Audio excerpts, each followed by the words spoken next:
ko magpasalamat sa'yo eh. Hindi mo ako nahanap din sa halamanan, baka... Ano, naging fertilizer ka na ng mga bulaklak. May si Arthur. Ano yung ginagawa mo, ha?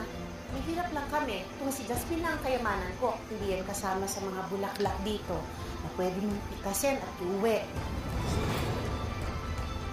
Pagkasama kita, hanggang pakiramdam ko. Mabait ho siya. Kadalasan, yung mukhang mabait, sila pa yung masama. Mahal na kita. Hoy! Hoy! Hoy! Pinagsamantalahan niya ang katangahan mo! Pagtiwala ka sa akin. Mahal ko siya. Mahal niya ako. Ang pag-ibig, nakakabulag